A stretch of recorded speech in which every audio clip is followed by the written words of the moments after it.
Di mana kau sembunyikan orang asing itu? Hah?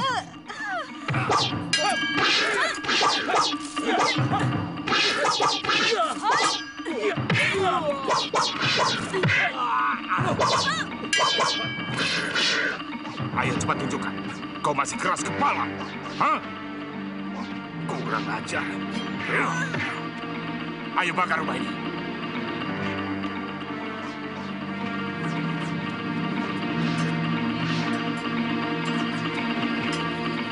Bakar!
Jalan.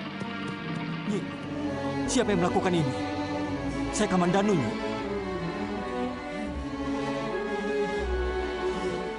Orang cebol dari Kediri. Gusti Dwi Bangga dan Lurah Manguntur.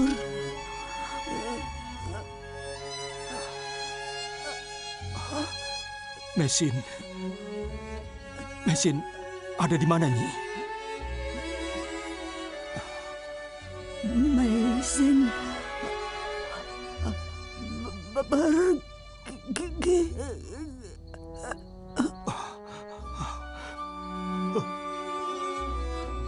Dipangkat.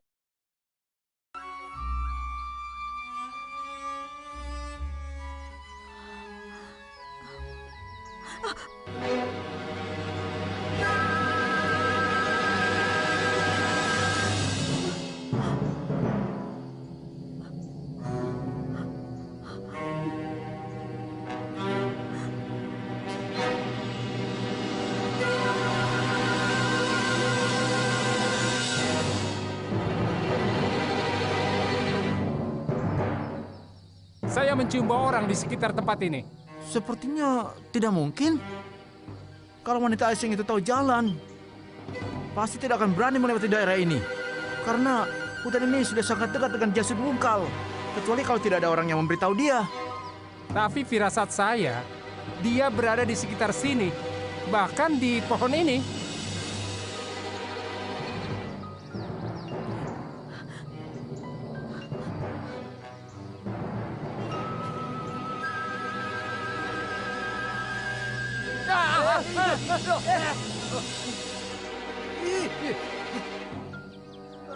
Ya.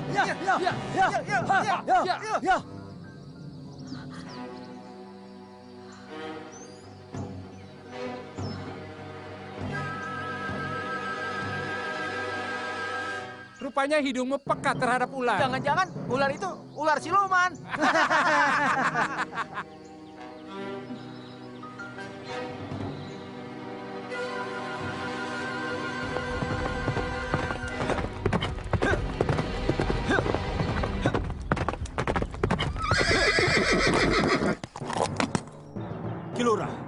Saya mau bicara. Ada apa, Kamandanu?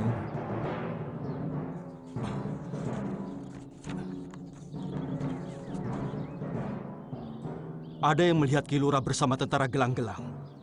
Waktu mereka membunuh ayahanda kami dan membakar rumah kami. Apa maksudnya ini? Mestinya Ki Lurah harus melindungi seluruh warga Dukuh Kurawan. Karena masih termasuk wilayah Manguntur. Sabar, Kamandanu. Maksud saya semula untuk melindungi keselamatan seluruh warga saya. Orang gelang-gelang itu hanya mencari buronan wanita Cina itu. Selama ini saya melindungi kerahasiaannya. Tapi malam itu, saya tidak bisa berbuat apa-apa. Kenapa Ki Lurah malah kemudian menuntun mereka ke rumah? Apakah Tuan takut dilorot dari kedudukan? Itu yang Tuan maksud melindungi warga? Hanggareksa dan Nyi Rongkot juga warga Tuan. Lihat mereka, dibantai seperti binatang liar. Kamandanu, jangan seluruh kesalahan kau timpakan kepadaku. Sungguh nuraniku sebenarnya menolak itu semua. Kurawan memang terlalu banyak air untuk cuci tangan. Apa Ki Lurah mau melepaskan tanggung jawab? Kamandanu, kata-kata membuat saya terpaksa harus membuka rahasia keluargamu sendiri.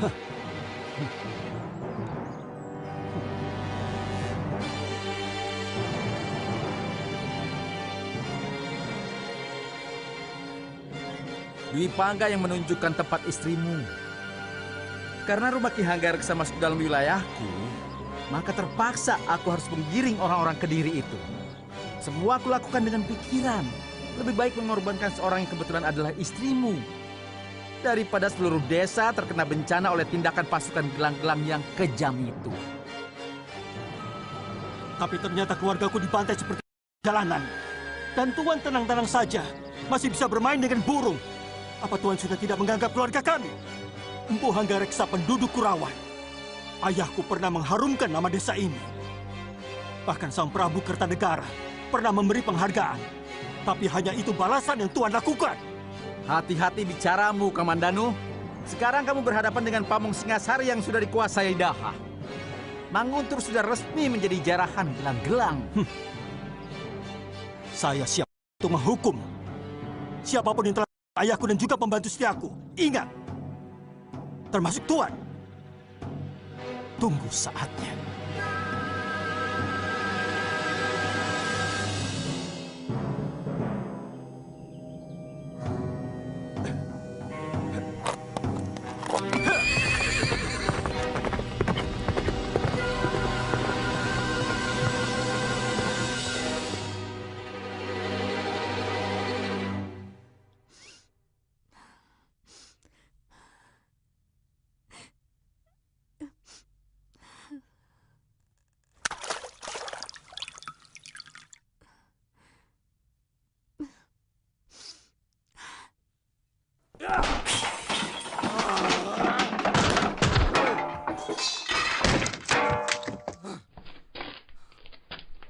Rate! Nari Rate!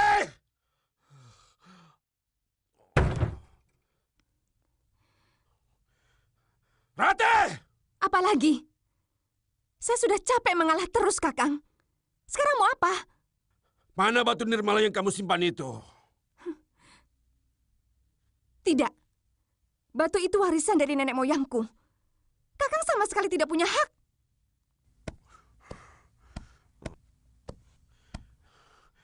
Jangan banyak bicara. Ayo, berikan. Tidak.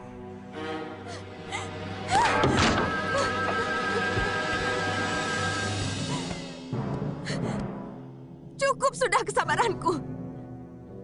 Suami berhati macam kau harus dibalas. Bagus. Bagus. Ayo. Ayo. Ayo. Aku juga bosan dengan perempuan dingin seperti kau.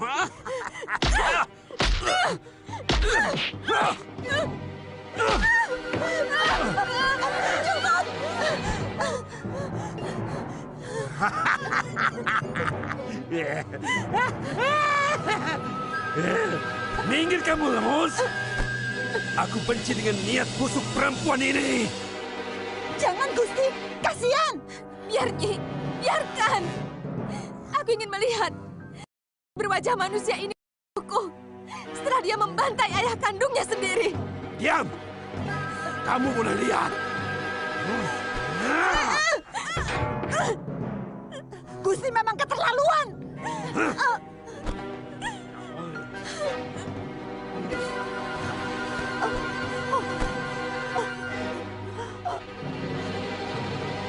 Gusti, Den Rati, Den Rati.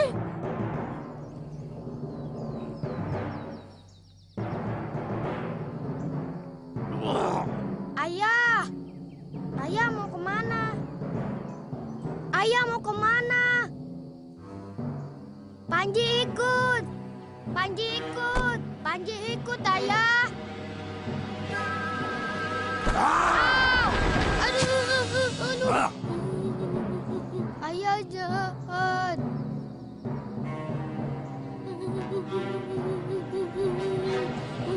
Ayah jahat.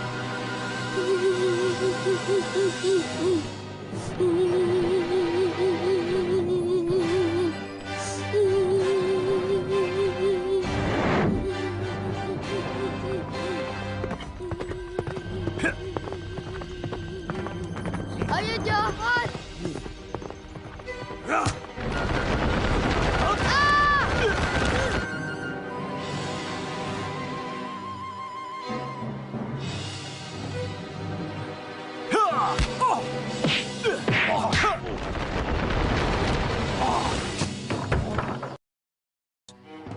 Tega kamu membunuh ayah sendiri di Pangga.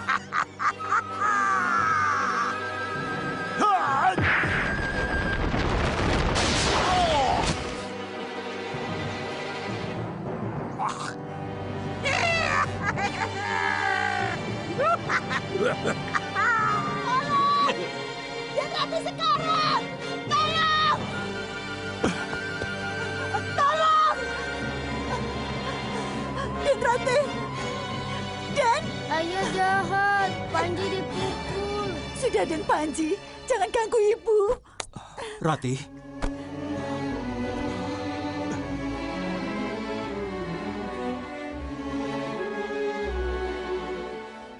Rati, aku Kamandanu. Nyi, kenapa semuanya jadi begini? Den Dwi Pangga telah memukuli Den Rati.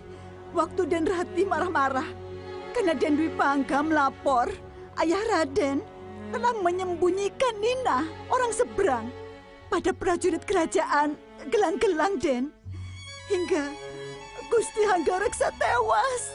Dwi Pangga benar-benar kerasukan. Lawang kerjaannya Den Dwi Pangga itu terus, Den.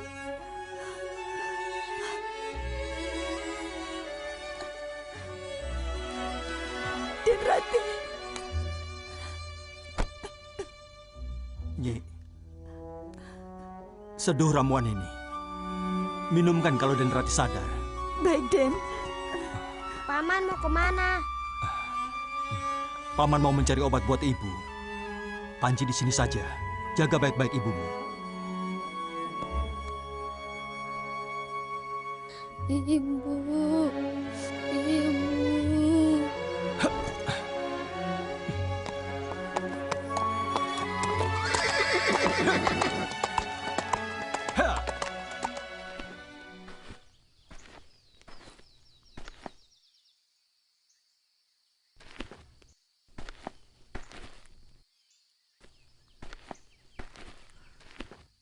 Ada orang.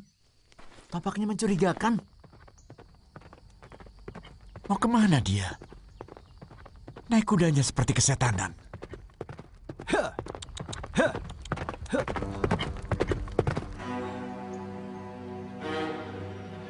Bisa minggir sedikit ke sana? Saya mau numpang lewat. Saya ada keperluan ke sana. Hei, siapa kamu? Beraninya menyuruh-nyuruh kami. Saya tidak menyuruh. Saya hanya mau lewat karena ada keperluan penting. Apa kamu tidak tahu bahwa jalan ke sana itu tidak boleh dilewati sembarangan orang, kecuali orang gelang-gelang atau orang yang sudah mendapat izin dari Jasun Wungkal. Saya tidak ada urusan dengan orang gelang-gelang ataupun orang Singosari. Saya rakyat yang mau ada keperluan ke arah sana. Kurang ngajar anak ini. Turun!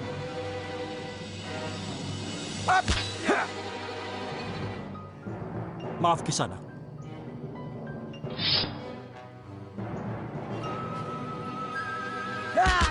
Sekali lagi, saya hanya mau numpang lewat Kisanak. Bawa!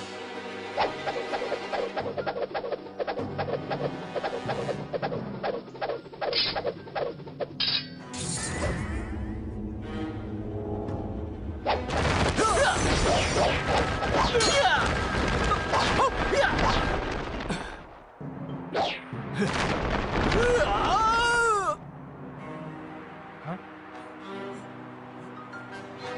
Ayo.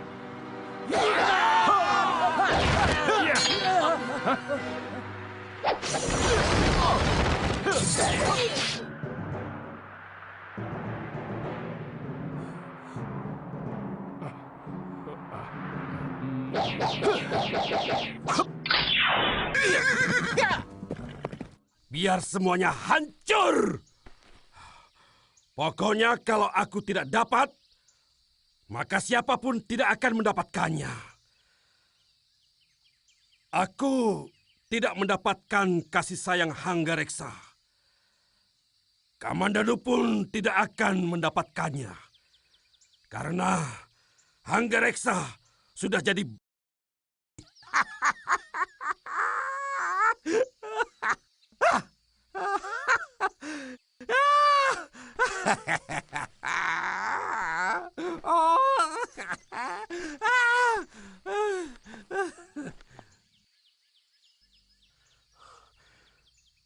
Narirati sudah tidak lagi mencintaiku. Kamandanu pun tidak akan mendapatkan cintanya. Karena sebentar lagi perempuan itu akan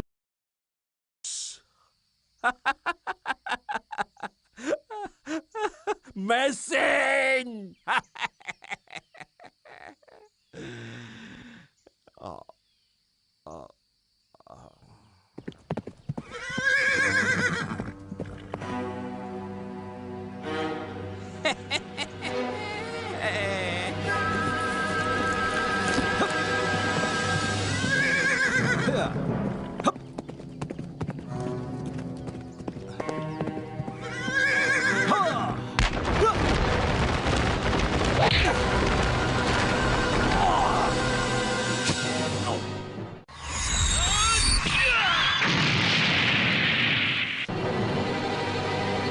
Binatang.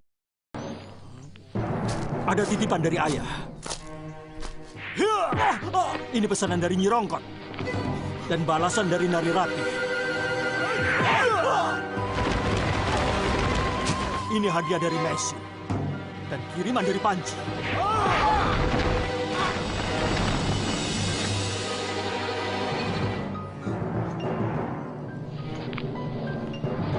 Sekarang, terimalah hadiah dari saya.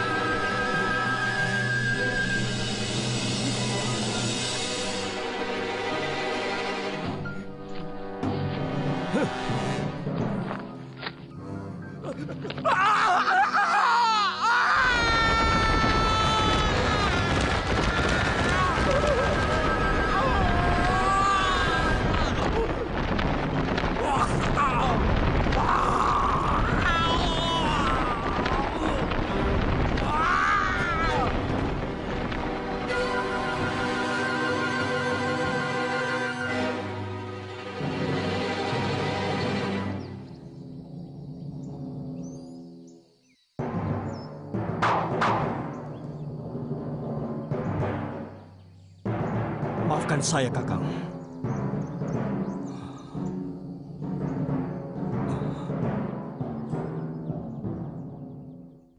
Nyi, sudah diminumkan ramuan itu? Den Rati tidak mau, Den. Sepertinya Den Rati menunggu Raden. Rati, cepat ambilkan air hangat dan kain. Ya baik, Den. Cepat. Tidak usah, Kakang. Rasanya tidak lama lagi. Rati, jangan bicara seperti itu. Kamu harus cepat-cepat ditolong.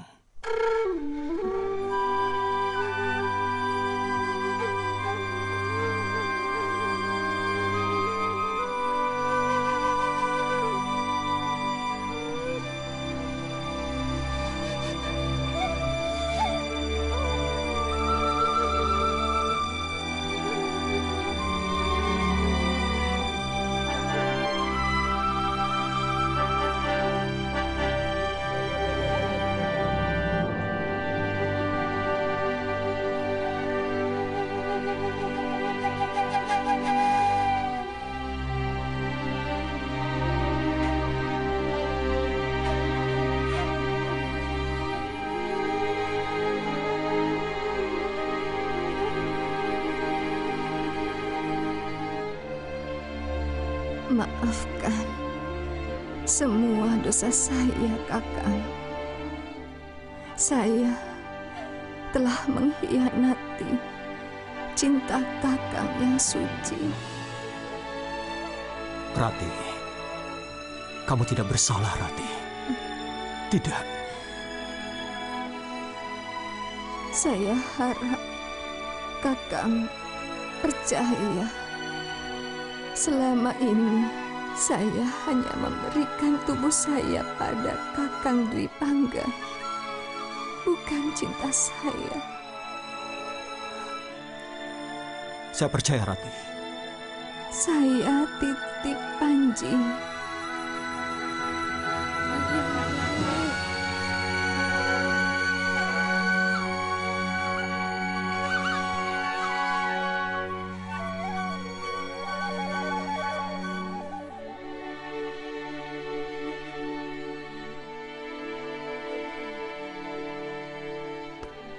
Simpan ini, berikan pada Panji kalau dia dewasa. Ya. Ya. Jangan dekatkan dia dengan ayahnya. Dia bukan manusia.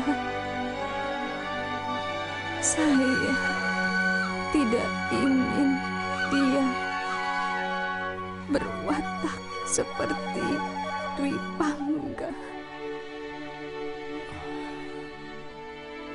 Saya ingin dia kuat seperti Kakak. Rati. Rati. Rati.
Apa kalian tidak pernah berusaha untuk tidak melaporkan kegagalan?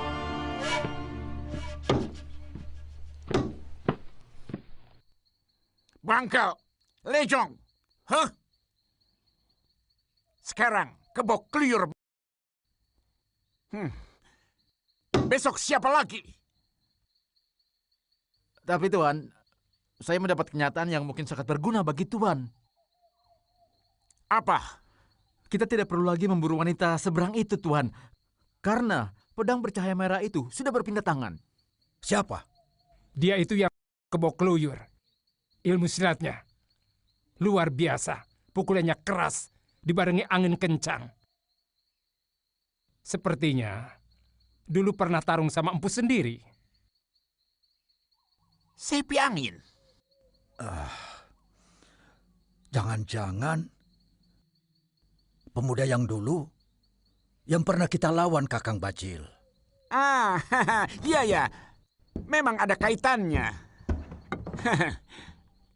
Dulu pemuda itu berani melawan kita karena mereka menyembunyikan sepasang pendekar dari seberang itu. Kemungkinan besar dia mencuri pedang itu dari mereka.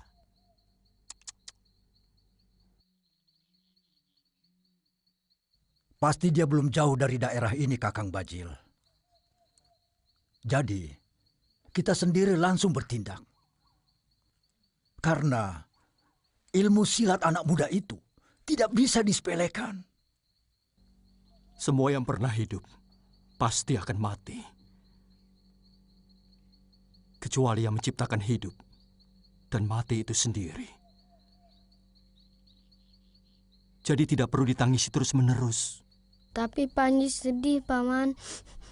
Panji kasihan, ibu sendirian di alam sana. Paman juga sedih. Paman juga kasihan pada ibumu. Tapi Paman tidak menangis. Sebab kalau kita menangis, ibumu akan menderita di alam sana.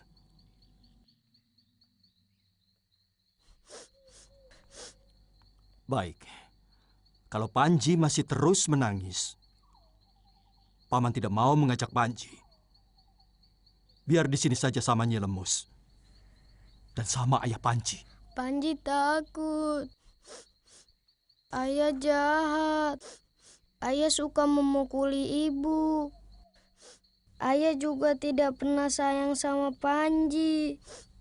Makanya, jangan menangis terus-menerus. Seorang lelaki tidak boleh menangis. Dia hanya untuk ditangisi.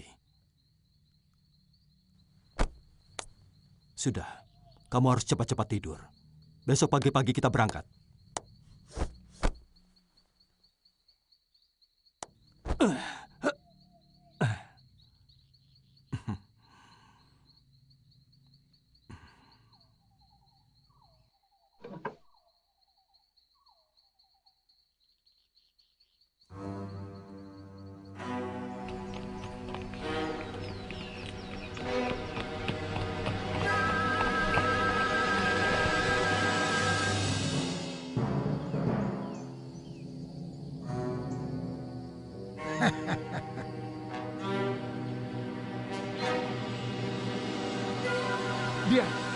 Dia orangnya, Gusti. Panji ingin melihat Paman bersilat lagi?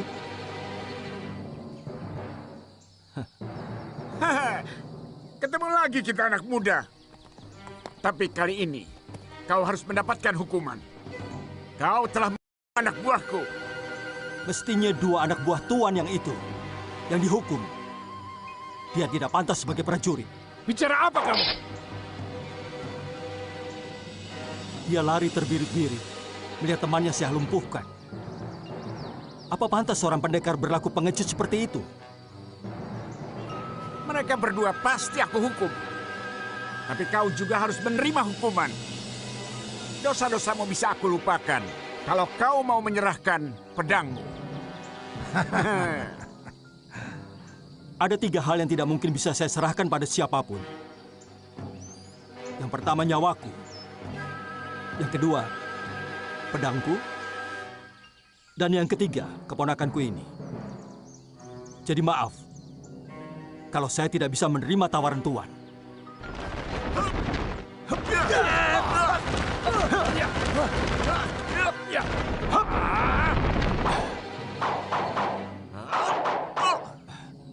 Panji takut? Baik, jadi seorang lelaki tidak boleh takut, apalagi menangis. Panji mau melompat?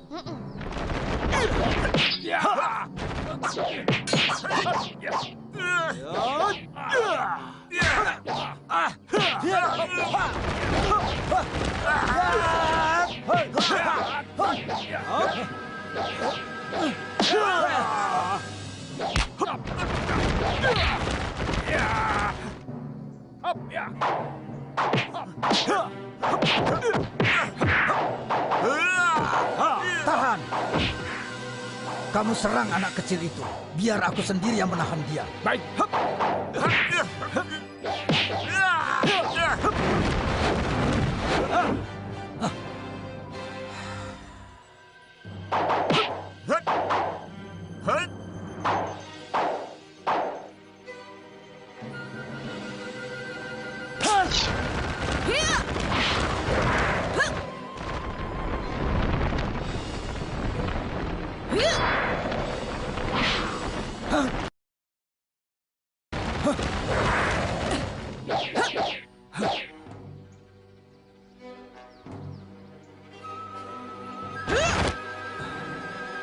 Tidak takut kan? Iya.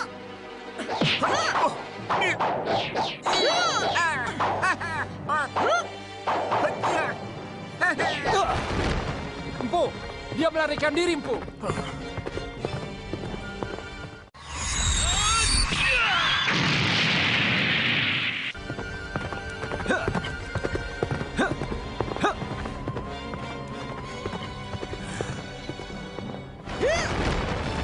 Dia lari. Sepertinya saya pernah menghadapi bentuk jurus yang dimiliki pendekar bercadar itu.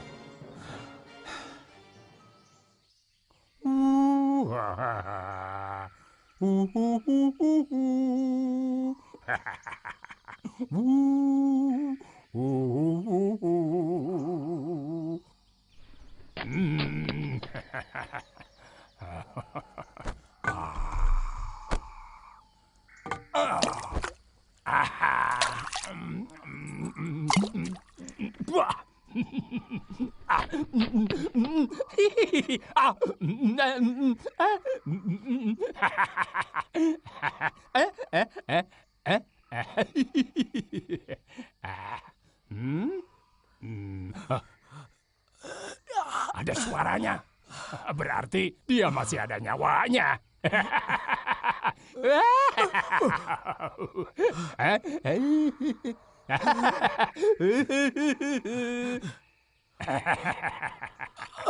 Jangan bangun dulu.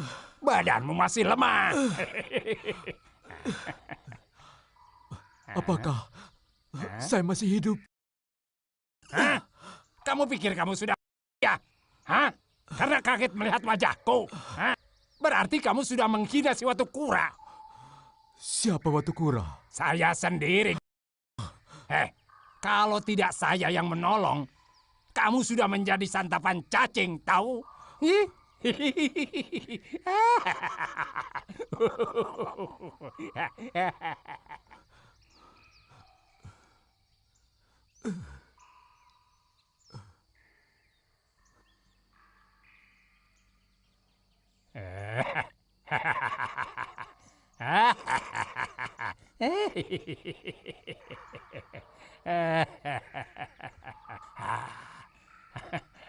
Sudah 3 hari kamu tidak makan. Ayo, makan. Makan. Saya bukan kucing atau anjing hutan. Silahkan. Nunggu kiriman ayam panggang dari Dewata.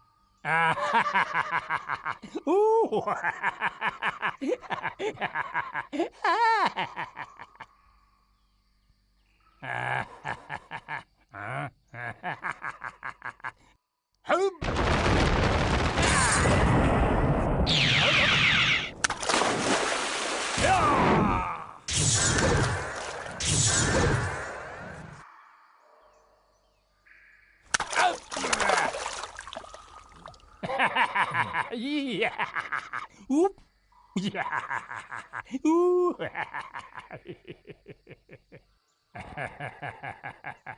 Udang mentah, enak dan manis. Bisa menambah tenaga. Udang mentah. Iya, udang mentah. Sudah 2 tahun, saya makan daging mentah, telur mentah, pucuk daun-daun mentah. Hah? Saya tidak bisa. Kalau kamu mau tetap di sini, kamu harus biasakan. Di sini tidak ada batu api, tidak ada bahan untuk membuat kaul. Tidak ada ranting, tidak ada kayu kering, semuanya serba lembab. Ayo, latihannya makan udang mentah dulu ya. Nanti kalau kamu sudah pengalaman, ternyata cacing gelang rasanya lebih gurih.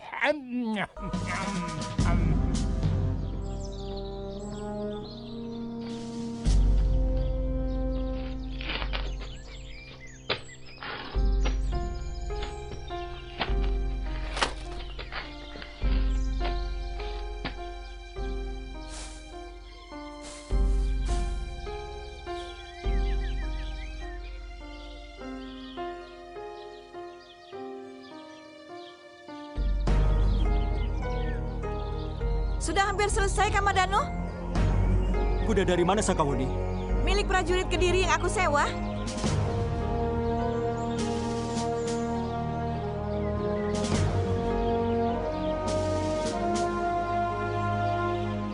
Kuda itu buat Panji. Terima kasih, Bibi. Tapi Panji tidak lihai. Nanti Bibi ajari. Tapi Panji janji ya, harus memberi makan kuda-kuda itu, ya? Iya, Bi.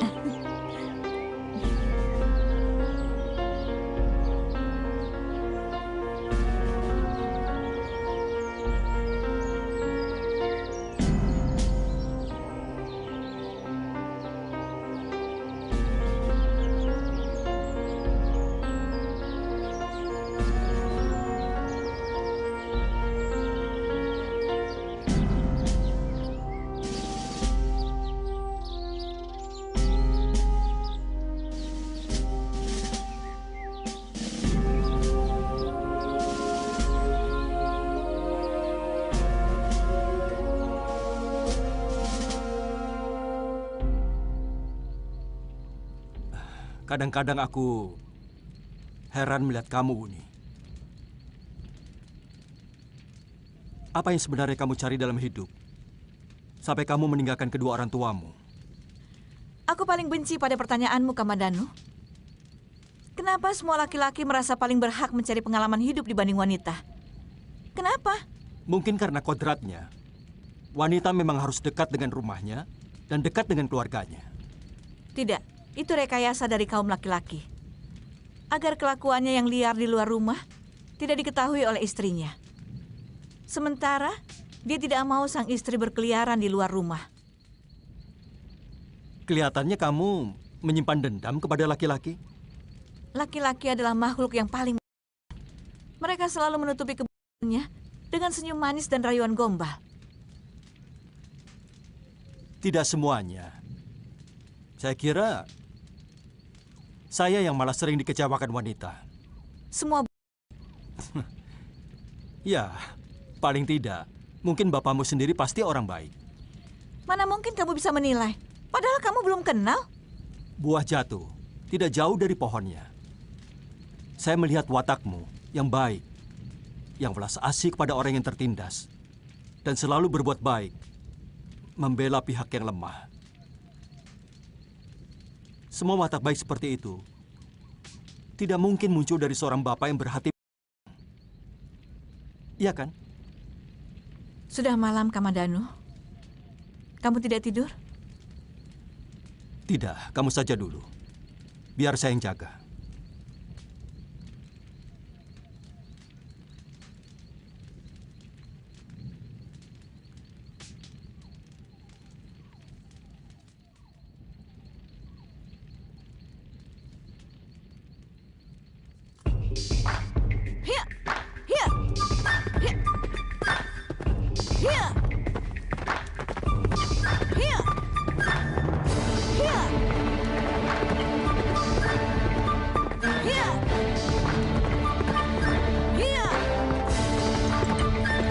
Kamandanu, setelah kurenungi lebih dalam, kata-katamu ada benarnya juga. Memang aku merasakan paling tidak ada 2 orang laki-laki yang pernah aku kenal agak lain dari semua laki-laki yang busuk. Yang pertama adalah kakekku, dan yang satu mungkin kamu. Tapi aku belum begitu kenal kamu secara dekat. Bibi Sakauni kemana, Paman? Bibi pergi. Bibi masih ada urusan. Katanya mau mengajari Panji naik kuda. Nanti Paman yang mengajari kamu. Sudah makan dulu umbinya. Paman lagi baca surat Bibi.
Aku tahu. Tahan dia.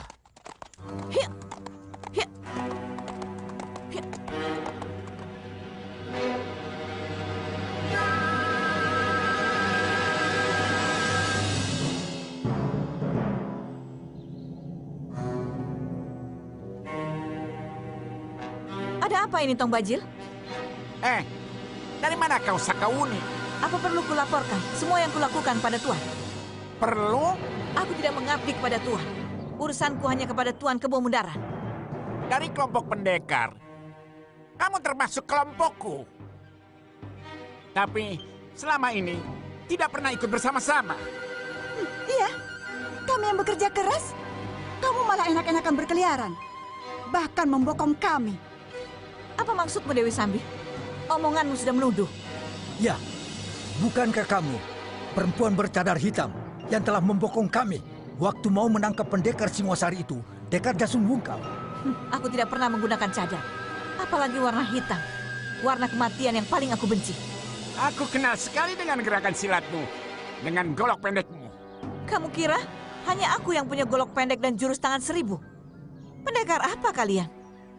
Apa kalian tidak pernah mendengar bahwa murid sesat dari guruku telah membuka perguruan dengan bentuk dan jurus yang sama? Kamu memang sok jago. Kamu kira kamu saja yang paling hebat? Hah. Kau yang bicara, Sambi, bukan aku.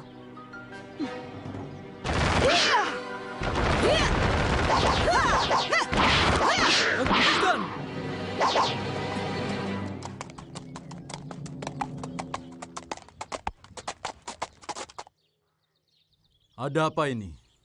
Kenapa sesama kita mau bertarung sendiri? Ini persoalan yang pernah saya laporkan, Kipati. Iya.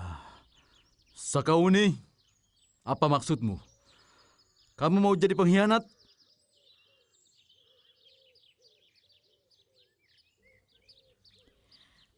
Ampun Gusti Patih, mereka menuduh tanpa bukti. Karena ada musuh yang memiliki silat yang sama denganku. Kemudian mereka menuduh saya. Padahal sebagai pendekar yang mumpuni, seharusnya Empu Tong Bajil tahu bahwa perguruan dari Gunung Kemangi memiliki bentuk jurus yang sama dengan guru saya. Juga bentuk senjatanya. Karena guru dari Gunung Kemangi adalah murid dari guru saya. Tong Bajil, Dewi Sambi, kita tidak bisa menangkap orang tanpa bukti yang kuat. Sakauni, sampai saat ini kamu masih bisa bergabung dengan kami. Tapi kalau kesalahanmu terbukti, hukum kami kepada pengkhianat sangat kejam.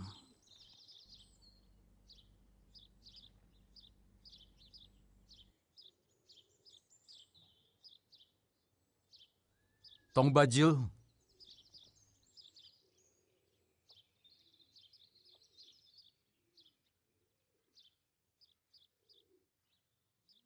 ada yang perlu kita bicarakan.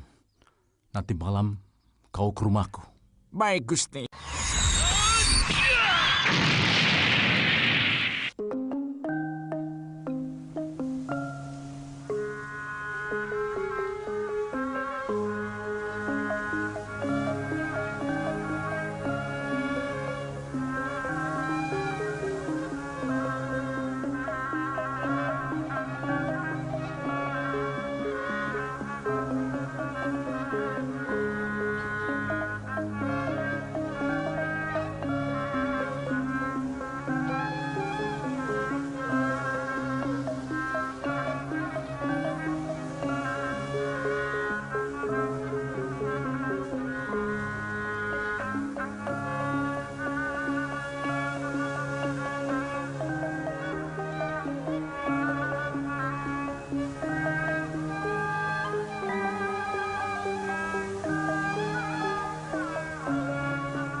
Paman,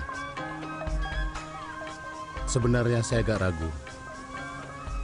Apakah Paman mau menerima kami semua di sini? Percayalah Gusti, Ayahanda itu sebenarnya tidak pernah benci kepada keluarga Gusti Kertanegara. Ayahanda juga tidak sakit hati karena dicopot jabatannya dan dipindahkan ke Madura. Saya mendengar kabar burung bahwa pasukan gelang-gelang terlihat bersembunyi di sini sebelum menyerbu ke Singosari. Mungkin saja berita itu benar, Gusti. Tapi semua itu hanya untuk membuktikan bahwa kekuatan dalam negeri Singosari sudah sangat rapuh. Itu yang Kandawira Raja ungkapkan kepada Sang Prabu. Tapi peringatan itu pula yang menyebabkan Kanda ditugaskan menjadi adipati di Sumenep ini. Kalau perlu izinkan, saya sowan dulu ke dalam Ayahanda Wiraraja. Kalau beritanya bagus, saya langsung menjemput Gusti dan semua anggota rombongan. Jangan. Kamu itu kalau bicara gerusa-gerusu Lawe. Nanti ayahmu malah bisa salah menangkapnya. Biar saya yang ke sana, Gusti.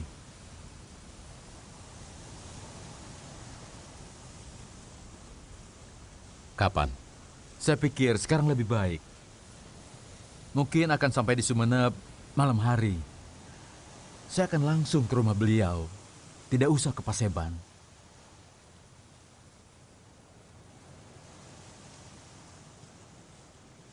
Paman Sora, bersikaplah baik.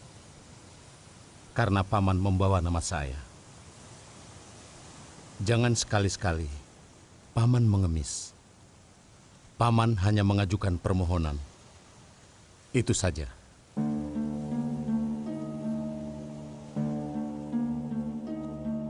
Sekarang ini, musuh dalam arti kata yang berani secara terang-terangan mengadakan perlawanan nyaris sudah tidak ada. Tapi bukan berarti negeri ini sudah kita kuasai secara mutlak. Sebab prajurit-prajurit Singosari yang kita kalahkan itu pasti tidak akan suka pada pemerintah gelang-gelang menguasai negerinya. Mereka akan tetap menyimpan dendam dan terus mengobarkannya kepada anak cucu mereka sampai datangnya satu kesempatan untuk membalaskannya. Apa perlu kita habiskan mereka? Tidak.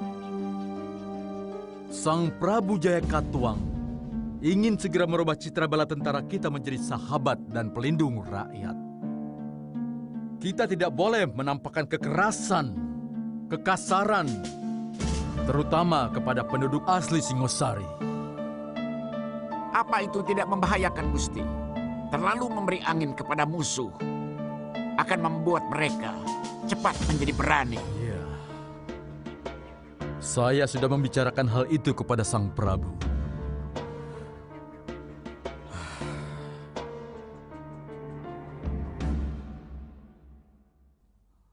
Tapi beliau tetap menginginkan seolah-olah penaklukan negeri ini hanya sekedar suksesi berdarah. Dari seorang raja yang gila perang oleh seorang raja yang cinta damai. Artinya, tugas kami sudah selesai, bukan? Dia kan putra mahkota gelang-gelang.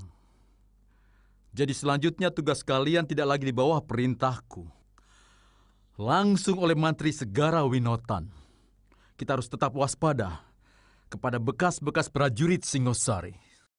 Ataupun keluarga bala tentara mereka yang gugur waktu perang dulu. Mereka pasti masih menyimpan dendam kepada gelang-gelang. Lalu? Tugas empu untuk mendidik Telik Sandi dan menyebarkannya ke seluruh daerah kekuasaan. Menyelidiki setiap gerakan apapun yang mencurigakan dalam masyarakat. Mungkin sekarang belum, tapi sebentar lagi pasti akan muncul. Memadamkan api sebelum besar. Tepat. Tapi ini memerlukan dana yang tidak sedikit, Gusti. Jangan pikirkan itu. Saya sudah membicarakannya dengan Mantri Segara Winotan dan sudah disetujui oleh Gusti Prabu.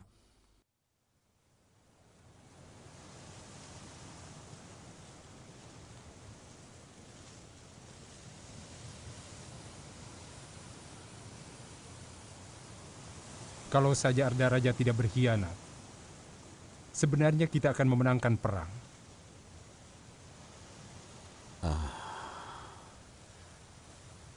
Ranggalawi, akan mudah sekali melihat suatu kesalahan tanpa mempertimbangkan sebelumnya. Setelah itu kita menyesali semuanya. Kalau kita mau jujur, sebenarnya apa yang sudah dilakukan oleh Paman? Semuanya. Pasukan terbaik kita banyak di luar mancanegara. Jadi untuk apa kita sesali? Saya mencemaskan nasib Dinda Gayatri, Kanda.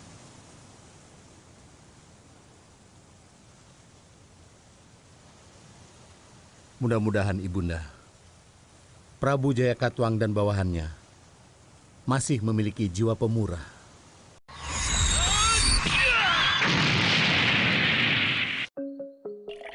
Tidak pernah aku punya rasa benci dengan Sang Prabu, apalagi keluarganya. Aku dipindah ke Sumenep malah senang, karena dijauhkan dari orang-orang yang kerjanya hanya menjilat dan mengiyakan apa kata Sang Prabu. Wang sebenarnya kita semua tahu bahwa negara sudah kehabisan dana untuk membiayai perang dengan mancanegari. Tapi tidak ada yang berani mengingatkan Sang Prabu. Banyak yang mengatakan sifat Kakang Arya terlalu berani melawan arus. Itu kenapa Kakang dan Ramapati disingkirkan. Di situ kesalahan para pemuka Singosari. Mereka tidak pernah menduga bahwa sikap mereka adalah kesalahan yang dipupuk terus-menerus.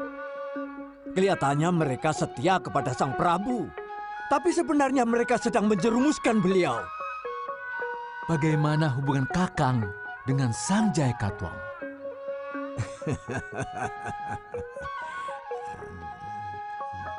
Dia begitu jujur menceritakan niatnya kepadaku. Sebagai raja bawahan, dia merasa tidak puas dan selalu tidak dianggap oleh Sang Prabu.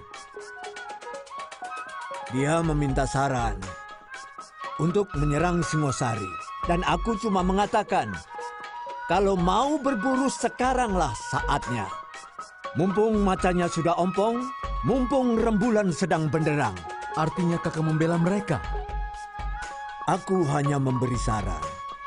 Selalu memberi. Dulu Sang Prabu Kertanegara pernah menolak saranku. Bahkan membalasnya dengan membuangku jauh ke timur, di sini. Sebaliknya, Jayakatwang meminta saranku. Kenapa aku tidak memberi? Jadi bukan persekongkolan? Tentu saja bukan. Apa kalian pernah melihat orang Madura memihak gelang-gelang? Jadi Kakang bisa menerima Dyah Wijaya di sini? Kenapa tidak? Aku kenal baik beliau. Keturunan orang besar, cucu Narasingamurti. Ayo, silakan Adisora.